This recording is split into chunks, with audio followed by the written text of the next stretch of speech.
and I'm going to focus a lot on scattering and attenuation instruments.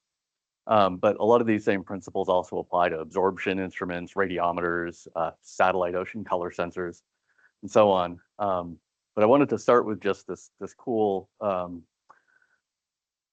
photo on my title slide. That's the low angle scattering meter. That was it's one of the instruments that was actually used to measure the Petzold phase function. That if you do optics work, and I think John maybe has even talked about it. But some of the only angular scattering information that we have comes from this giant 2-meter long instrument in the from the 60s. Just think it's pretty cool. So why do we use optics to measure things in the ocean? I think this is sort of an obligatory plot, just to give us an idea of why we're actually using optics. So on the right is a diagram of sort of the space and time scales of different ocean phenomena. I think this is always really good to keep in mind when you're working in oceanography. Phenomena in the ocean cover a huge range of different time and space scales, down to the millimeter and centimeter, small scale features, all the way to basin scale, tens of thousands of kilometers features. Similarly, a lot of the processes that happen at second and sub-second sort of time scales, like algae responding to light, all the way up to decades and centuries when you look at decadal oscillations. And optical properties allow us to both probe those very small scales using small sensors like backscattering sensors or fiber optic probes, all the way to ocean color sensors where we have global coverage for decades. Won't dwell on this. This was presented wonderfully by Darius earlier last week. But electromagnetic radiation or light interacts with material in the water, and that happens through a variety of different phenomena: reflection, diffraction, refraction, absorption. We played with some of those in the lab. But the basic idea is that light interacts with matter, and that matter changes light, and we can measure those changes. So, for example, particle size, shape, and composition are important drivers of the optical properties, especially scattering. And then we could also have pigments and other molecules that absorb and fluoresce light. For example, different pigments in phytoplankton can tell us something about species information. And the challenge in using optics is, can we take those optical measurements and then predict the properties of the particles? And kind of a nice way to think about that is I really like it. It came from a optics book by Born and Huffman about particle scattering and absorption. And they pose it as sort of this direct problem, and they use a dragon as their analogy. If you have a dragon, you can describe its tracks. You could see what it looks like when it walks. So you could think of that as, given some material like particles, can you describe their optical properties? And the inverse problem, which is what we're often faced with, is given a set of tracks, can we describe the dragon? So can we measure optical properties and then say something about the material properties?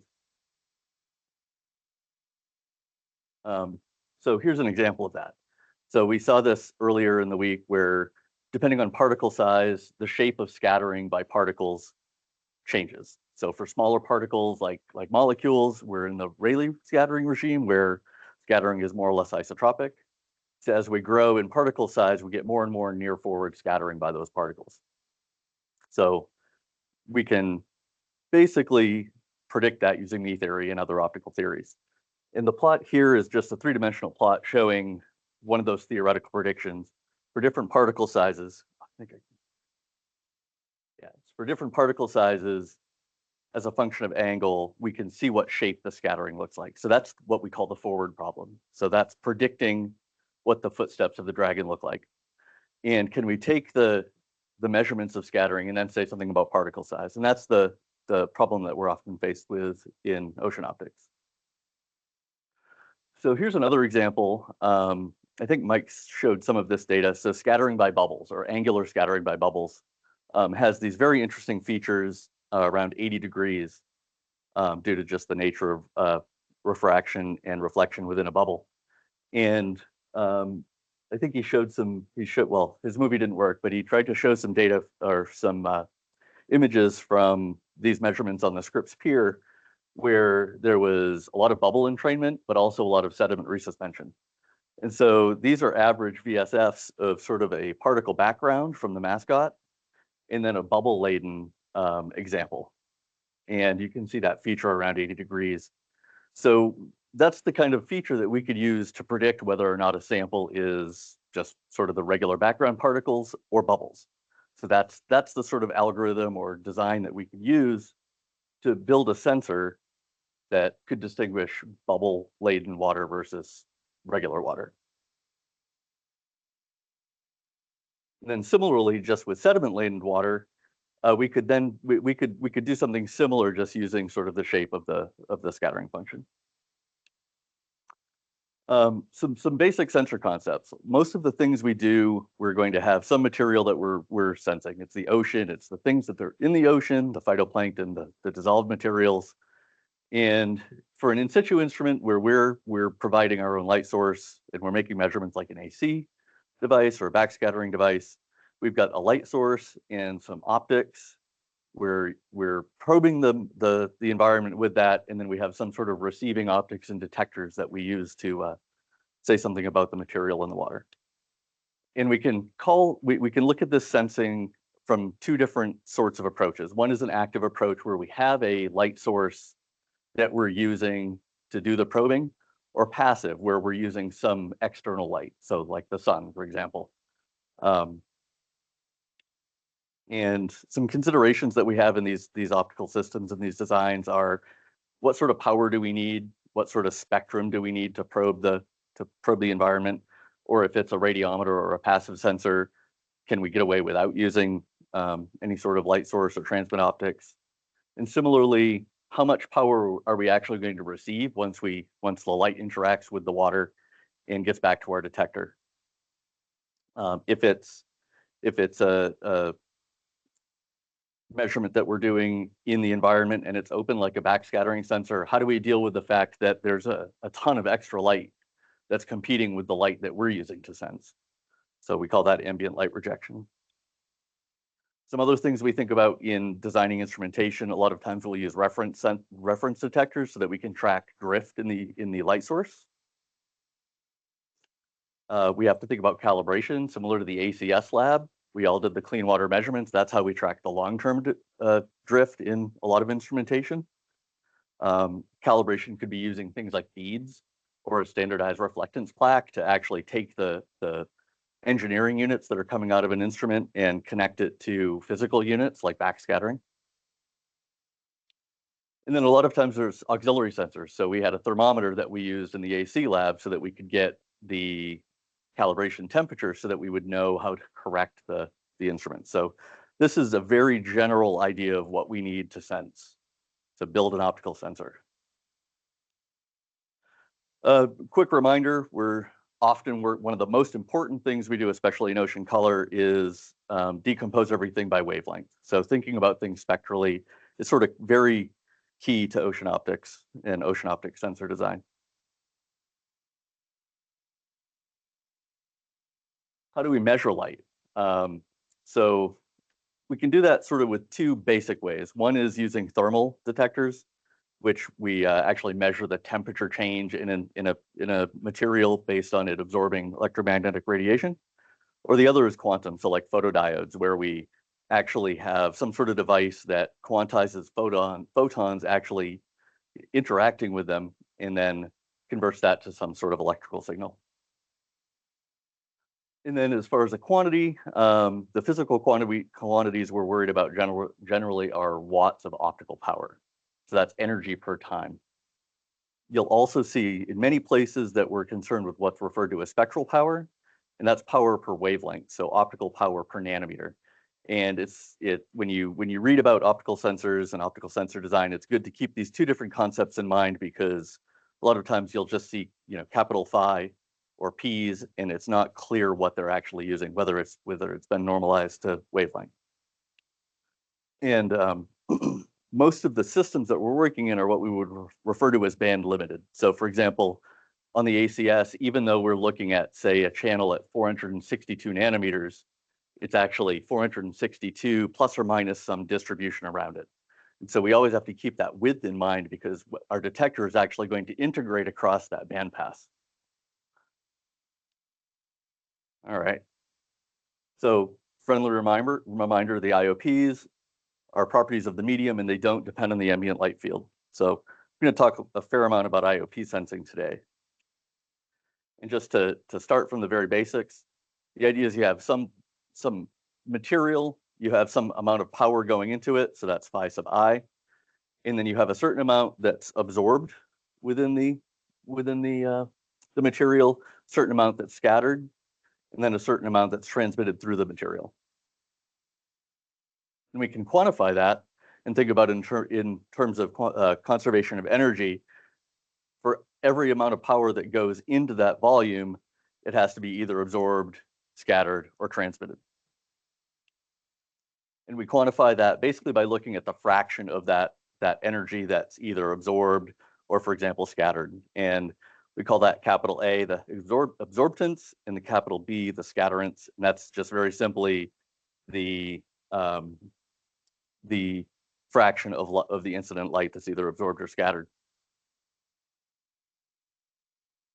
And then I think Zhangping or Mike discussed the idea of these quantities are actually then considered over a distance. So you have some finite amount of distance that that this phenomenon is happening, and you basically normalize the absorptance to be a per meter or per distance quantity. Similarly for scatterance. And then we define the beam attenuation as the sum of those two. And so just as an example of how you take that sort of conceptual idea of having an infinitesimal volume of material and it has optical properties, how do you make a measurement system to measure that? So just theoretically, we can make a beam transmissometer. So we have some actual instrument that takes up space, it has a finite path length, and this is, for example, the C tube in the ACS. We know the incident power going into that path, and we can measure the amount that makes it onto the other end. And then we can take some infinitesimal delta R or dr in the middle of that and look at how the amount of power has changed. And just like we defined the absorption coefficient, we can think about the attenuance, or capital C, as the fraction of power lost through that dr. And then we can integrate over this actual physical path. And if we do that, we get C is equal to 1 over the path length times the log of the transmitted power over the incident power. And that is basically, we've now made a transmissometer on paper, and we can implement it in reality by building an optical system. And so this is just a hypothetical transmissometer where we have an LED, we have a lens that collimates the light coming out of it, it goes into a beam splitter, that takes part of the power and puts it on a detector so we can measure the reference. And then the collimated beam goes into a sample volume, goes back through a receive window, gets focused back through a pinhole and onto a transmission detector. There's a certain amount of near forward light that's also scattered into the instrument, but this is sort of how you go from a hypothetical idea of what beam attenuation is to an actual measurement. What other factors go into the design? So you have to think about what the spectral nature of the light that you're putting into the sample is. Does it create scattering or fluorescence rather? What are the characteristics of all the different optical surfaces? What's the spectral nature of the receiving system? Mechanically, how do you put it together so that everything stays in alignment so that when it gets bumped on the side of a ship, it still works? So one thing you definitely have to worry about in a system like this is how long do you make the path length? In clearer water, you need longer path length, but in turbid water, you need shorter path length. You guys saw that from your practical with the AC instrument, right? If C is 1 over R log of transmitted over incident power, because your C was so high, your phi T was effectively like it wasn't zero, but it was very, very small, and it was at the limit of what the detection system in the AC instrument could actually get. So that's why you saw some weird data. And then finally, just all sorts of calibration and data processing. That's as you know from the practical, very important. So attenuation is one proxy we just talked about. Beam attenuation tells you how much stuff is in the water. If you look at its spectra, we've talked about how the slope of scattering, spectral slope of scattering, indicates something about the particle size. Some other proxies that are common are using scattering, like backscattering sensors, turbidity sensors. They also tell you how much stuff. You can use the forward VSF, as I mentioned earlier, to say something about the particle size. And as Mike indicated a lot, the VSF shape actually tells you something about composition of particles. Absorption, dissolved absorption tells you something about the dissolved organic material. The slope of it tells you something about whether it's refractory or labile material. Particle absorption tells you something about the pigments that are in those particles, especially if they're phytoplankton. And then another one that we haven't talked about much, fluorescence. Chlorophyll fluorescence, you can use other fluorometers to say something about other pigments that fluoresce that might be related to different species. And then also hydrocarbons. So oils have a very interesting and unique fluorescent signature in the UV. So, one very important part of building optical systems is differentiating between passive versus active sensing. I kind of alluded to it earlier. Passive sensors don't have a source. So for example, a radiometer is a passive sensor. It sits there and it just accumulates photons, converts them to electricity, and gives us some sort of information about the light. So those are passive. And I show two different sort of arrangements here where we have different colors of light going into an instrument. And mono here just means that it's a monochromator. So that's just a conceptual block that I like to put in there that selects a particular wavelength. We'll talk about some different ways that you can implement that. And then it goes to a detector. So you have, let's say, broadband sunlight hitting your instrument, and you're measuring it at some specific wavelength.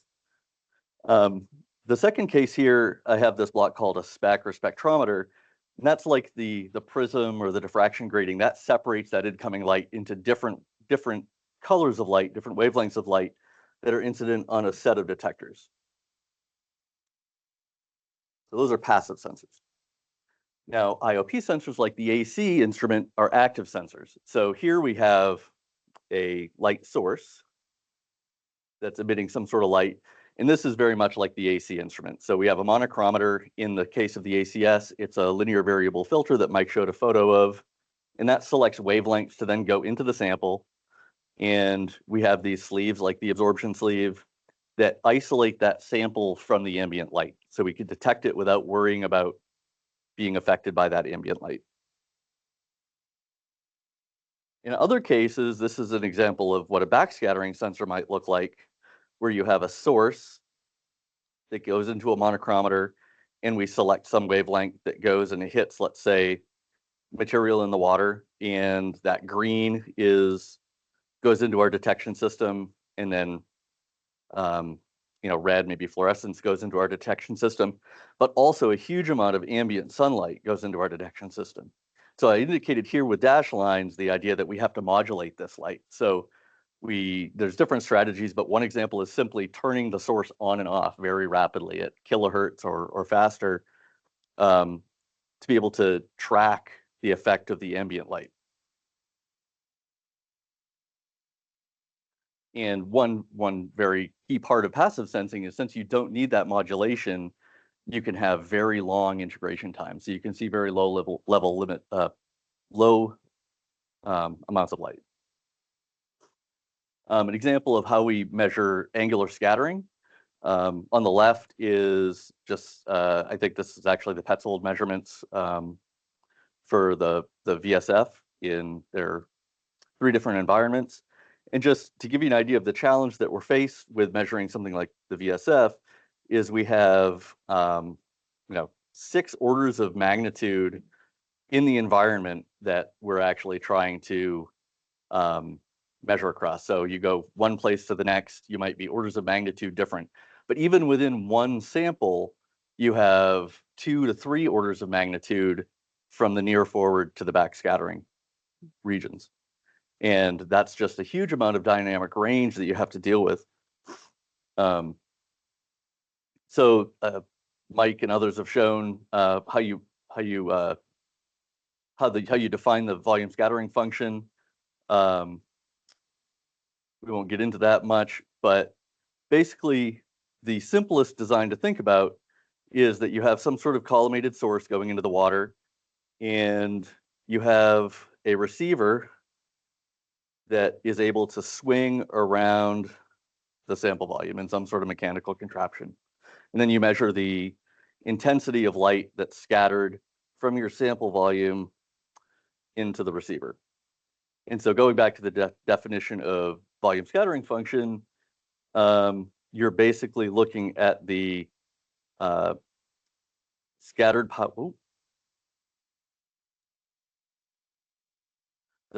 power, and you note, oh, come on now.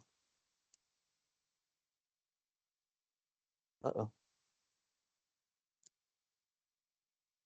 I don't know why it's doing that.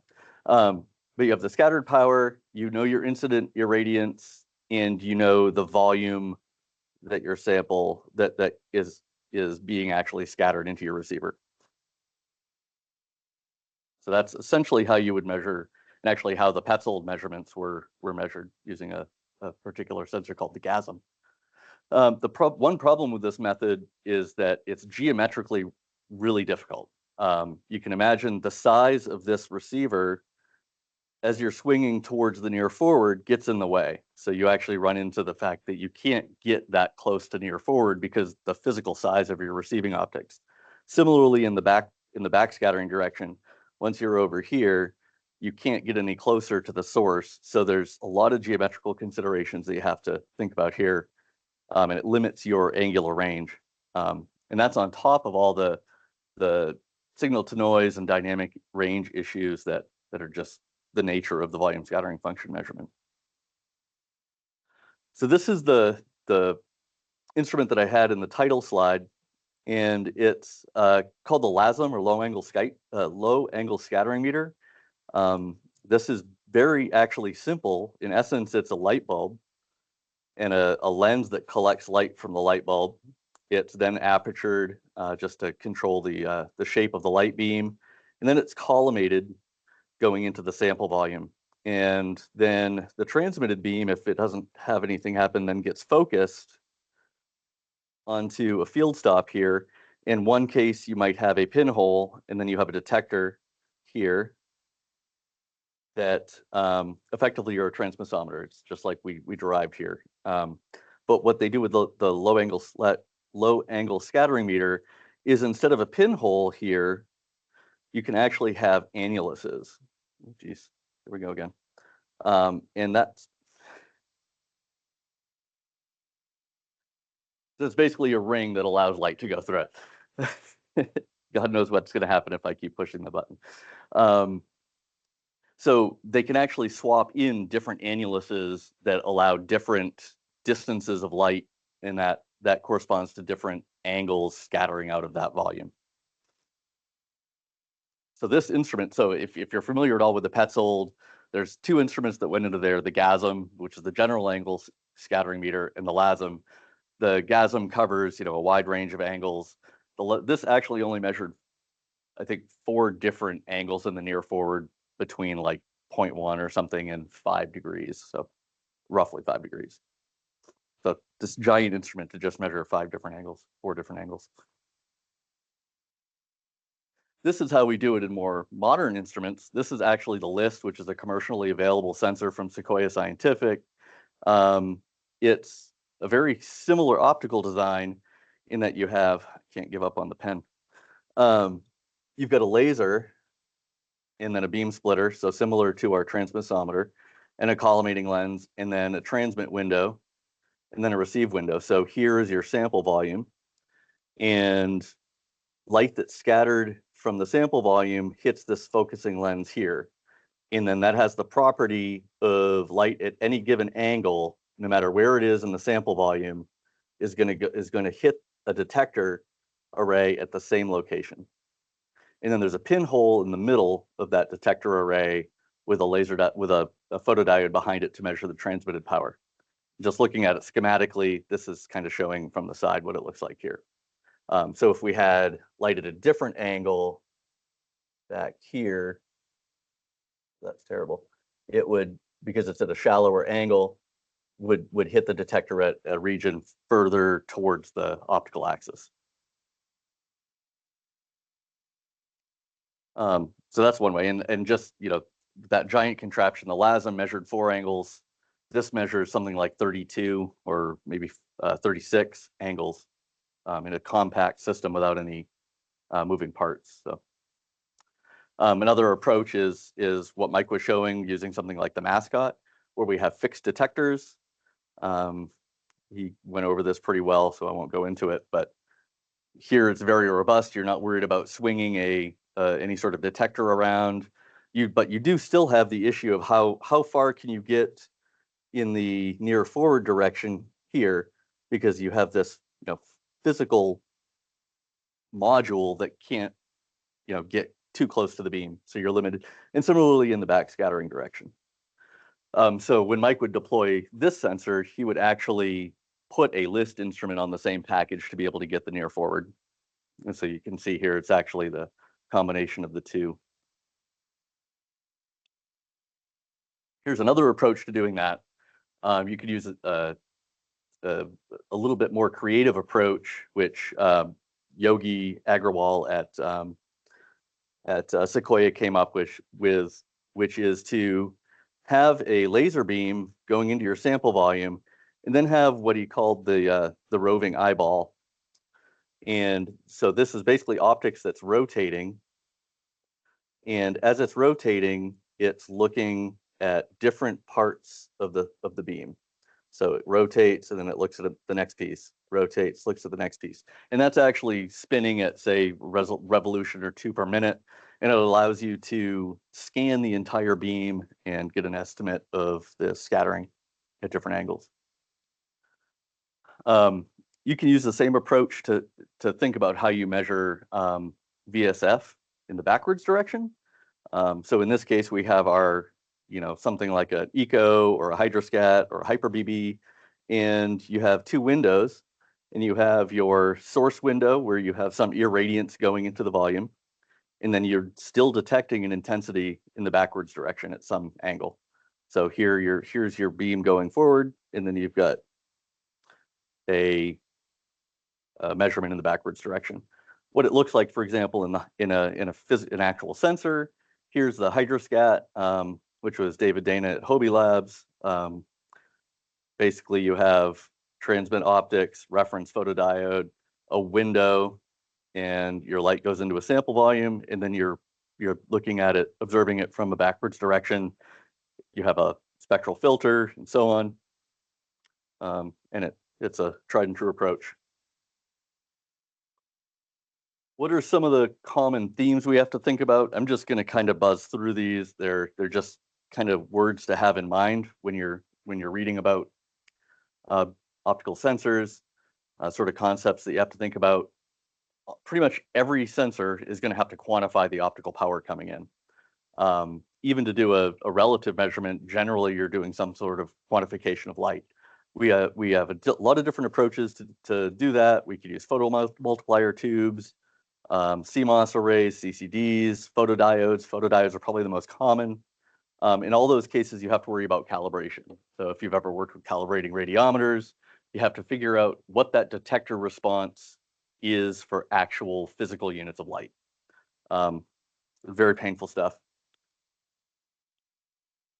Different light sources. I'll go through some of these, but generally we're concerned with both broadband, which is something like a halogen light bulb. It's basically white into infrared, or narrowband, which are things like even LEDs have a pretty finite bandwidth, spectral bandwidth. Lasers are very, very narrow bandwidth.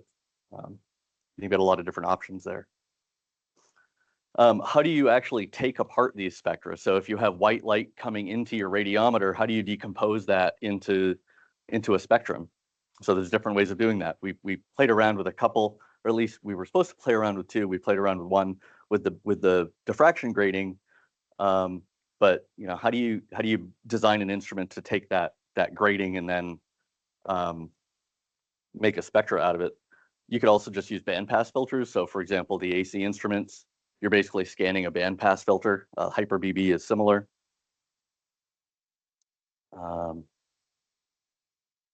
Spectral bands, that's also sort of like how you design an instrument.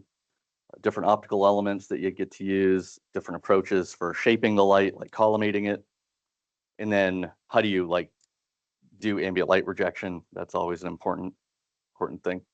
Like I said, photodiodes are the most common detectors that we use.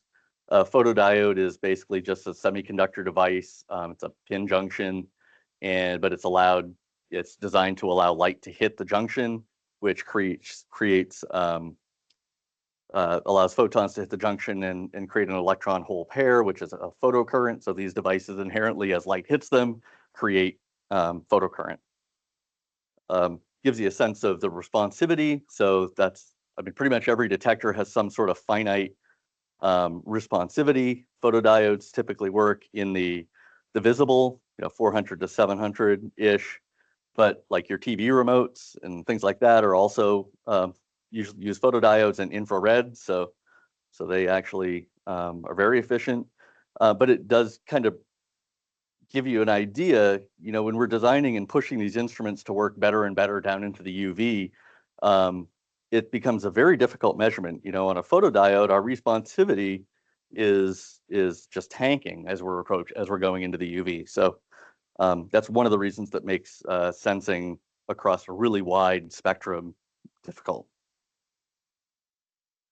What do you do with a photodiode? So it creates this current, but then it's a super small amount of current. So how do you convert that to voltage? Not going to really dig into this very hard, but you use what's called a transimpedance amplifier that takes current and converts it into voltage. And you can then use that voltage, you can add more gain to it, you can put it into an analog to digital converter. Just sort of makes it easy to work with. Also provides a high impedance input for the photodiode so that it's not affected by its photocurrent. Just as a back of the envelope, just the equation for a transimpedance amplifier, V out is minus ID over the feedback resistance. And just to give you a sense of the numbers we're talking about, if we had a nanowatt of optical power based on that responsivity and a common feedback voltage resistor there, it gives us something like millivolts of, fractional millivolts of voltage. So generally small signals we're working with here, and we have to be careful about things like noise. Once we've got that small photo voltage, we do things like add gain to it, level shift it, put it into analog to digital converters and microcontrollers. We have to worry about this device saturating because we have finite power supplies. So that affects our dynamic range. And then again, this is not doing any sort of inherent compensation for ambient light. So that's a whole other thing we have to add on top of this. Light sources for active sensors, that can be a big problem because there's a lot of trade-offs in selecting a light source in terms of the spectral characteristics, the amount of power that you can get out of a source, how do you collimate it, how stable it is. That all feedbacks, for example, stability all feeds back into how easy it is to calibrate and correct in the lab. As you saw, stability in the blue of the ACS that we had in the practicum was an issue on one of those. In selecting different sources, considering whether you want a broadband, like a white xenon lamp or something like that, versus narrowband LEDs, they all have different advantages and disadvantages depending on your application. Here's just some examples of different LED sources. We've all seen white LEDs. They're not white. I think you saw that in the playing with light practical.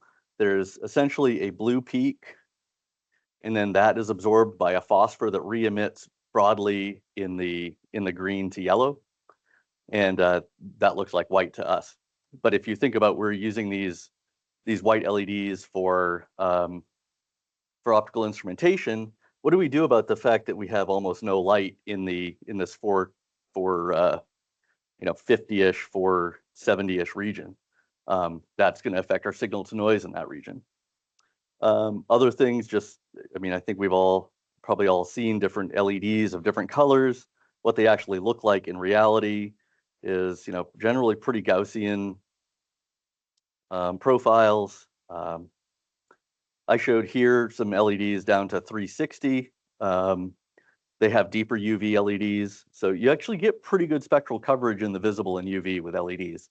But of course, figuring out how to combine these all into a single sensor can be difficult.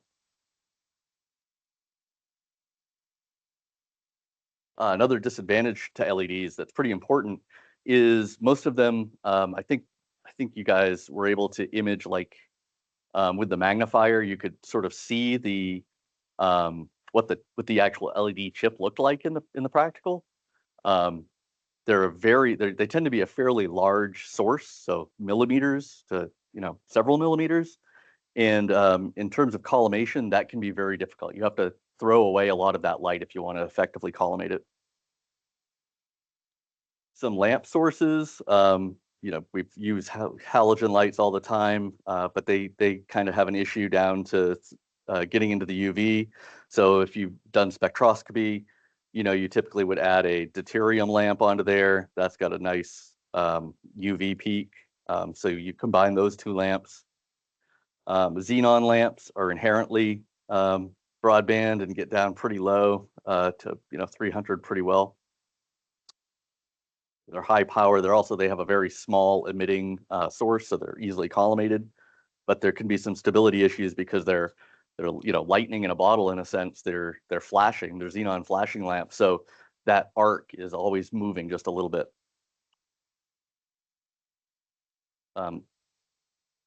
Generally, these lamps all produce a lot of heat, so they're physically inefficient. And in the case of xenon lamps, they can be a little bit of a hassle to deal with the electronics of driving them.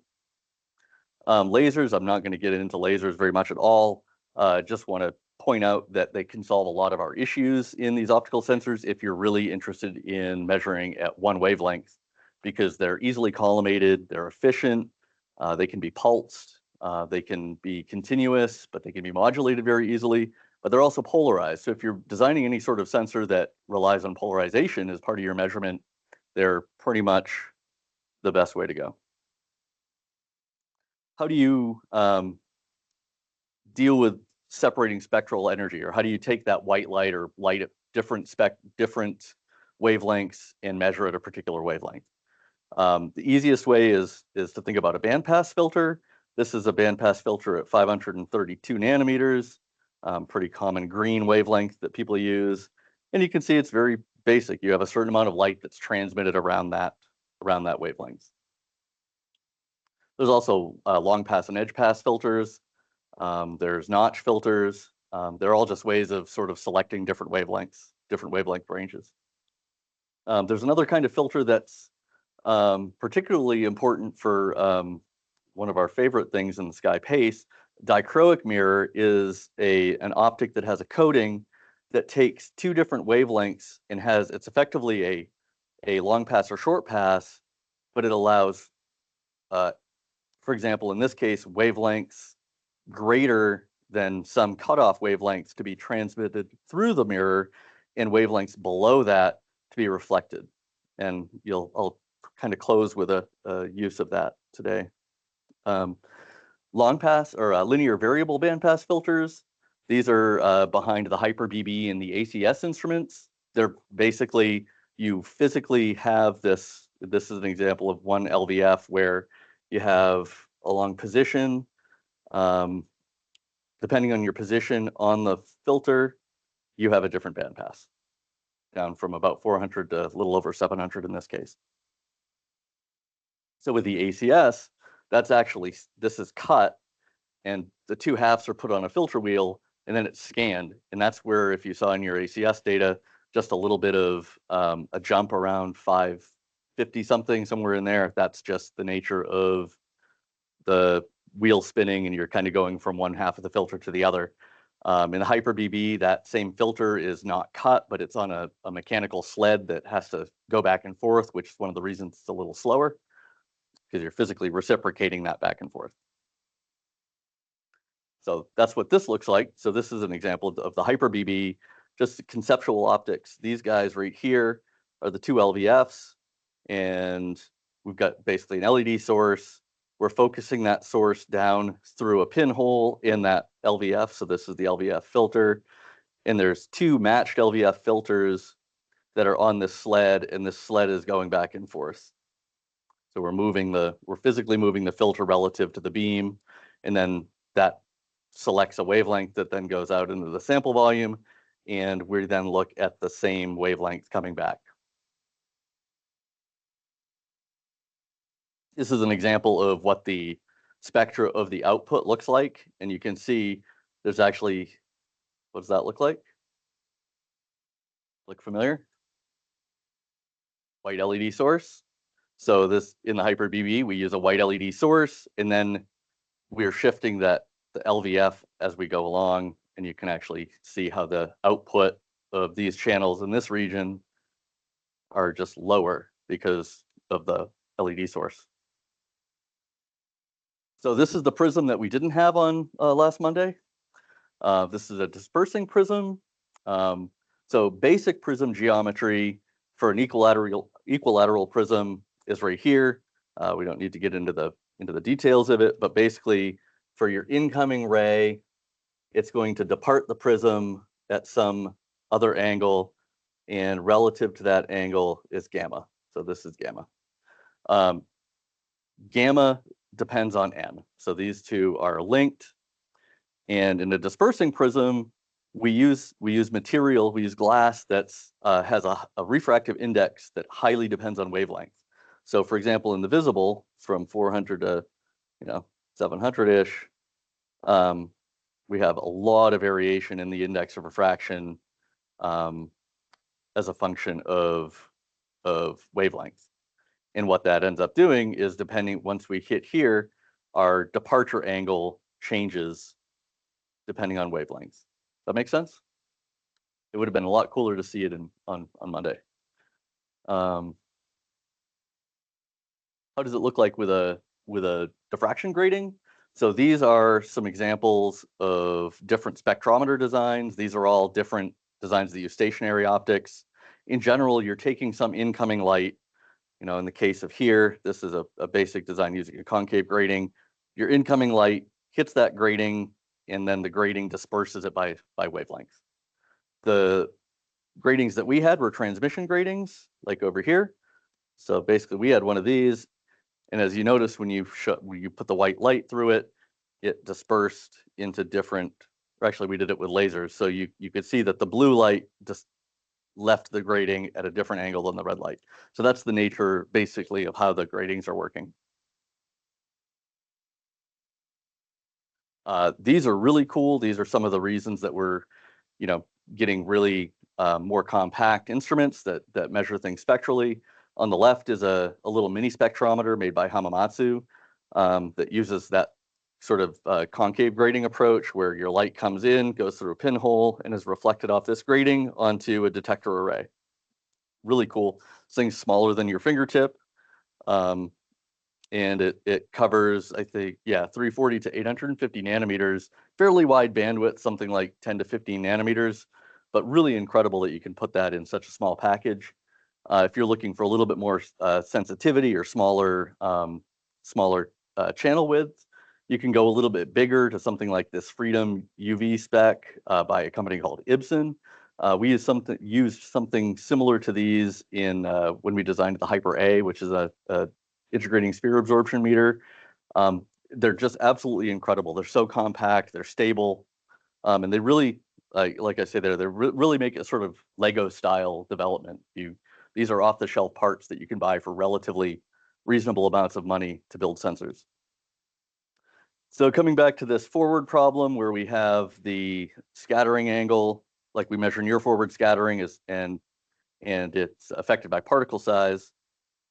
Coming back to the list, what the list is actually designed for is not measuring near forward scattering, but it's designed for measuring particle size distribution. So we have the direct problem where we can simulate scattering based on different particle sizes, and we can then measure that near forward scattering and come up with what particle size actually scattered it. So this is showing the list detectors. They don't look like the volume scattering function over here, just because of the geometry of the detectors here. You can see the ones towards the near forward are very small, but they all look differently.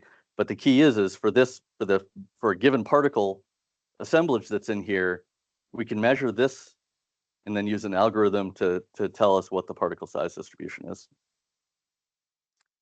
Fluorescence is very much like measuring the volume scattering function in the backwards direction. It looks very similar, except we put a bandpass filter on at least the receiving optics and often sometimes the transmit optics. And that allows us to set an excitation and emission wavelengths on our detection system. Often with the transmit optics, we can rely on just the spectral bandpass of an LED, but maybe we want it to be particularly narrow, so we might use a bandpass filter there. But then, for example, if we're making a chlorophyll fluorometer, if we used a blue LED, we'd be exciting here. This is just showing an example chlorophyll absorption spectrum and fluorescence emission region. We would excite the chlorophyll or the suspension in this range, and then we would try to pick up, here we go again. We would try to pick up our detection over here in probably a pretty narrow as we could get, probably 10 nanometers or so that we're just getting this fluorescence re-emission out here.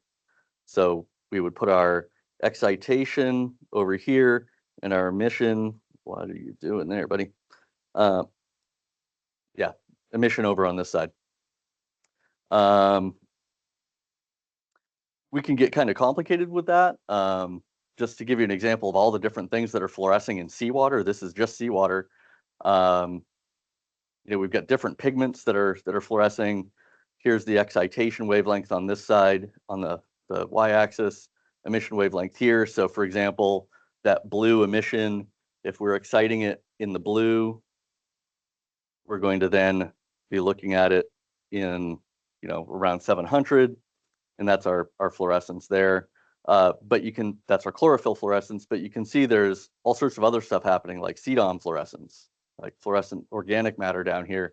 So we could, for example, if we wanted to measure dissolved organics, we might consider exciting the suspension somewhere around 300 nanometers and then measure our fluorescence a little bit further out towards 400. This is an example of some of the different configurations that the Turner fluorometers can be set up with. And you can see here, basically they've got an LED that's different wavelengths. And then the emission, they're basically putting a bandpass filter around these numbers here. So like they're actually, for CDOM, they're stimulating the fluorescence at 365, and then they're measuring emission at 470. Chlorophyll 460, and then they're measuring at about 700. So there's all sorts of different combinations here you can use to measure different things like phycocyanin, phycoerythrin, tryptophan for wastewater, different dyes, different types of oils. Very powerful tool. Real quick, it didn't talk much about passive sensing, but radiometers are the basic kind of passive sensing, but the most basic kind of passive sensors that we use. And basically, this is what's called a Gershon tube. We have a detector in the body of the instrument. We have some sort of, this is usually a diffusing element of some sort so that it creates an evenness to the light. It also, this generally sets our area that we're measuring over. Like if we go back to the instrumental definition of what radiance is, it's the amount of detected light power per area, per steradian, per wavelength. So we've got our area set by the geometry here. The solid angle that our detector is receiving is set by the geometry of the Gershon tube, this opening, and the length. And the wavelength, the per wavelength is set by, usually we have some sort of spectral filter here if this was a single wavelength, or if this is using a spectrometer in it, we've got the actual spectral width associated with the spectral channels. But really the more complicated radiometer is something like PACE. I just wanted to sort of finish with this because this is way more complicated than an ACS device or a backscattering device or a HyperPro or a Ramses, but they use a lot of the same tools. They use photodetectors, they use spectrometers, they use mirrors and lenses, and they're worried about the same sorts of things.